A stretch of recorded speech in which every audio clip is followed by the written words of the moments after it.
So my name is Bruce Mandt, and I am a native of Madison, Wisconsin. So I attended the University of Wisconsin at Madison, where I obtained a Bachelor of Arts in Psychology.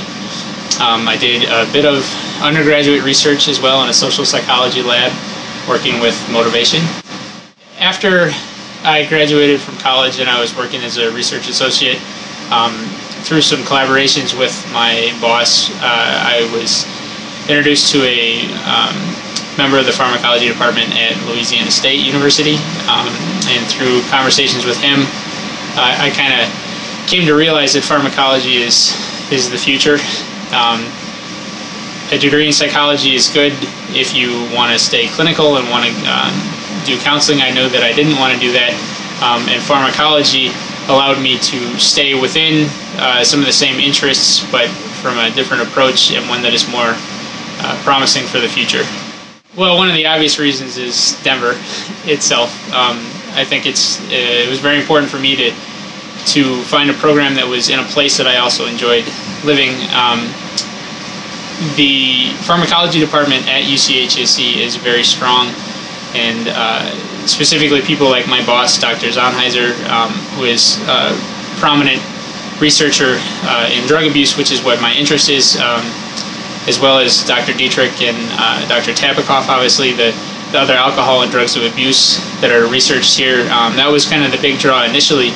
After I came and interviewed, I was very impressed with the level of collaboration between the different faculty members, and it was a very open and environment conducive to learning from many different people in many different disciplines. It didn't hurt to have all of the state-of-the-art facilities that have just been constructed.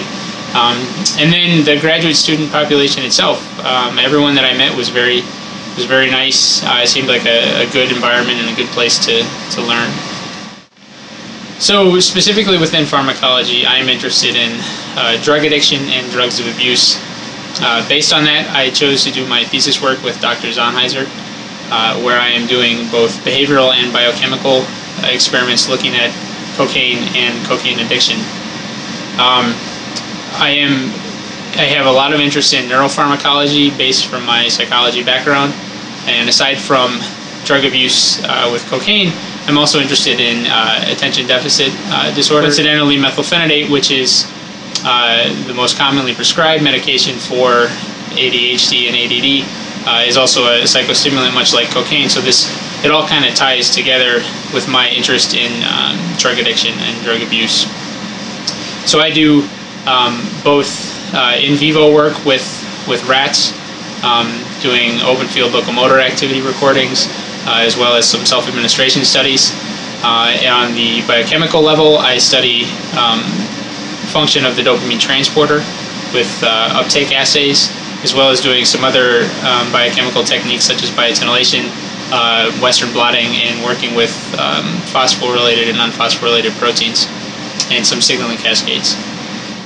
It's a little surprising when you read about all of the work that you're going to be doing and all the requirements for all the speaking requirements and all the other things that the school makes you do. It's a little intimidating at first, but I think one of the really nice things about this program is all of the experience that you get giving seminars, getting up in front of the entire department. When these are your friends, these are your colleagues, these are the people that should be there to criticize you and to teach you and to learn. And I think that's a big plus here, having all those requirements, as well as the dedication of the faculty members to trying to provide you the best basis for a pharmacology education as well as an overall science education. I think the UCDHSC does a very good job of, especially within the first year, bringing everyone up to the same level through the core curriculum class. And I think all of that kind of helps to unify people of different backgrounds to a general understanding of things, and gives you a good foundation to conduct your future research and decide what it is that you want to do.